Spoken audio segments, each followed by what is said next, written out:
doing it now. I'll tell them all. Right, so first of all, hello. Nice to see y'all. Bit American there. First of all, I've got to say hello to two very good friends of mine who are always sending me messages, and that is the lovely Vivian and Linda. Now, these two lesbian licky lavatory lust ladies live in the upper reaches of the Outer Hebrides, and they play front row on the Cowdenbeath ladies football rugby team, you see. So I've got to say hello to them. Apparently, Linda's hurt her wrist. Now, I don't know whether that's playing rugby or doing something like bedroom gymnastics. Didn't know lesbians could do that.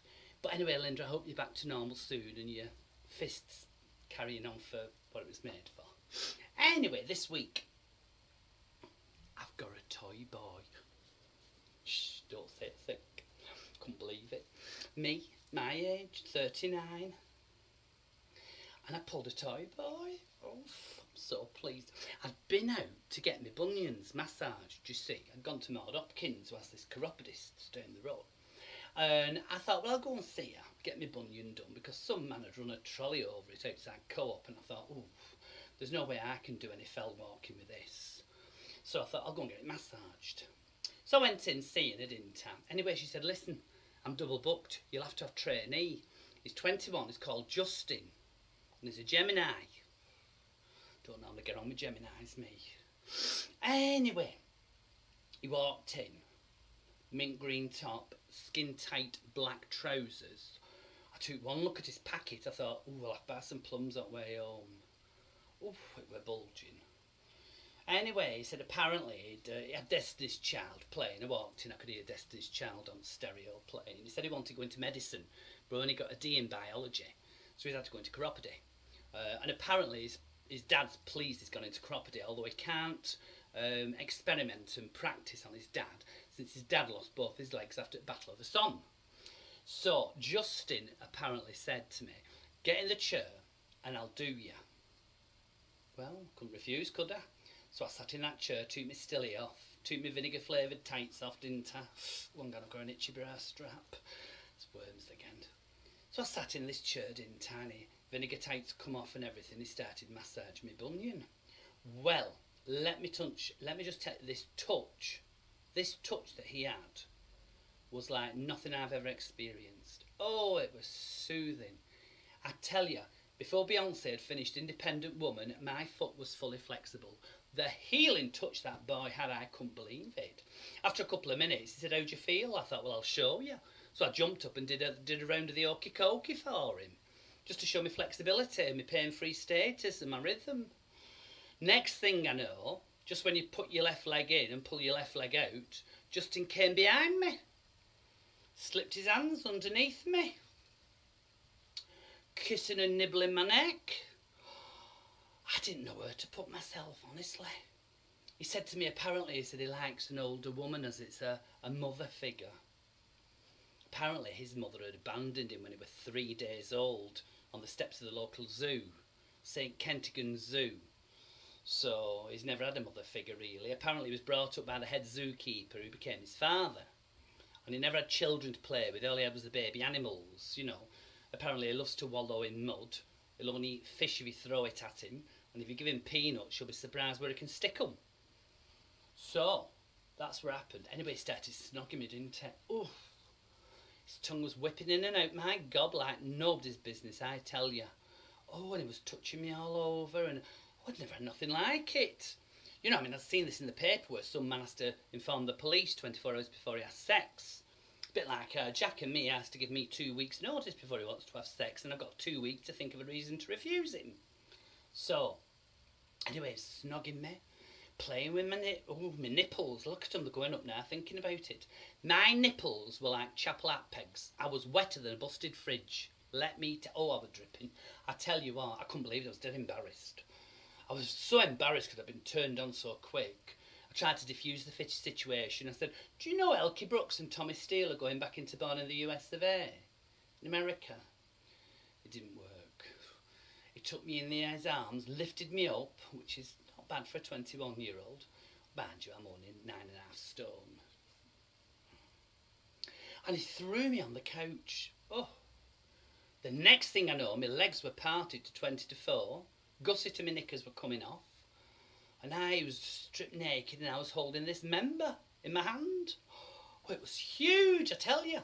Apparently, it can stand 16 canaries on it. The last one has to go on one leg, but it can do it. Oh, I was gobsmacked, me, I tell you what. Anyway, once he entered me, I yelped in pain. He said, "Oh, is my member too big for you?" I said, "Not really, it's just that you got your puzzle rings stuck in the back of my hair." So then he rolled. And I thought, it's not on because I had an embarrassing spot. You know. Have you ever had an embarrassing pimple? Or rather, a pimple in an embarrassing place? Like Clitheroe. Anyway, it was very, very energetic as a lover. Just how I like it. Very vigorous. The next thing I knew, I was screaming. And Maud Hopkins was banging on the door, said, "Justin, use more softening cream on Mrs. de Bray's foot." Ooh, I tell you what, I couldn't believe it. He said to me, "I'll come back round to yours tomorrow night." I said, "Come after 8, after our Jack's gone to British Legion. I'll pack the kids off to Wigan Youth Zone. They can go there." He said, "Right." He said, "I'll come after the bill, the rerun of the bill." He said, "Because my dad's cooking Bubble and Squeak and I don't want to miss out." So I said, "Yeah, all right then, no problem." So that's what we arranged, didn't I? So I thought, before I go, I'll rob something, because he was in ecstasy, lied on the couch having a cigarette. So I grabbed some nail clippers, you know, a couple of pumice stones up my knicker leg. I'm having something. Anyway, I got home. Our Athena's in the living room, still trying to lose weight. Now, I don't know if you know, years ago, she had a fractured tibia and fibula, or tibula and fibula, which are the bones below your knee. The big one at the front on your shin and the little one behind. And she had this plate done. Pin and plate, they call it, where they screw metal plates into bone to hold it together. So, I thought it was called an Austin Morris procedure. Apparently this Austin Morris is the man who invented this pin and plate for the tibia and fibula. But I thought it was some man who used to work over at our pet shop in Wigan, because we had an Austin Morris there. It was okay, but he used to always touch up the YTS's on a Saturday afternoon. Different Austin Morris, apparently. Anyway, she got this metal plate, hadn't she, in her leg. So the problem is she was doing this exercise in the living room. She was doing shape up and dance with Angela Ripoff, who was wheezing like buggery when she was showing these exercises out, you know. We got the DVD from Car Boot Sale, $2.99, it's that right? But this metal plate, you see, if she's a bit too over energetic with her leg, it tends to fly out at angles.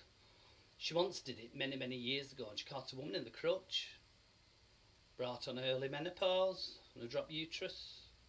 This time as I walked in, I was very lucky because she'd kicked her leg out and she just caught the table that's got a beautiful Capodimonte figure of Hitler that was my mother's.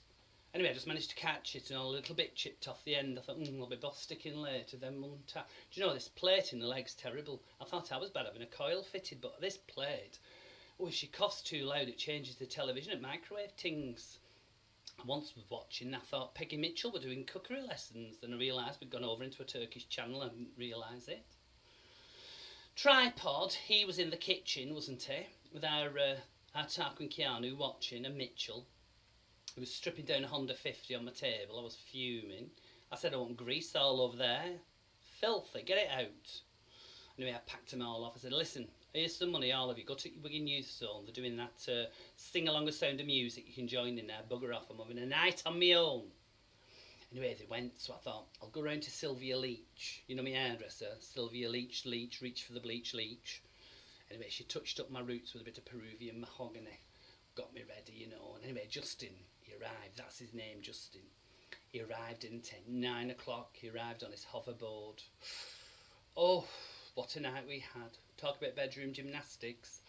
Oh, that Max Whitlock, he would not be able to cope with that, Justin, the positions he got me in. Oh! Anyway, when we finished, he lay in bed having a cigarette, and I just lay there feeling like Queen of Heaven, like you do with a young lover. He said to me, "I can't believe you live in this street." I said, "What, Ration Row, why?" He said, "Well, I know somebody who lives down here, or rather, I'm after battering somebody who lives down here, the bane of my life." I said, "Who?" He said, "Some little puffer called Mitchell." I said, "You aren't?" "Some little puffer called Mitchell." I said, "And why are you after battering him?" He said, "Well, when I was 15, I had a very special friend." He said, "Me and this friend, we used to play a lot together when we were 15. You might call it experimenting, like boys do at that age. And where's this Mitchell got to come in? Was that the boy? He said, no, it wasn't. This Mitchell came along and took my best friend off me, converted him fully gay. He said, I lost my best friend and my dabbling partner. He said, anyway, I've grown out of that now, but I've never forgot it. He said, I'll find him if it kills me. Next time I come down here, I'm going to have a good look for him. Oh, I couldn't believe it. I said, well, this friend of yours, what was his name? He said, well, his name was Dick. They called him Penis for short. He said, but he had a nickname that we all called him. So what was that? He said, Tripod.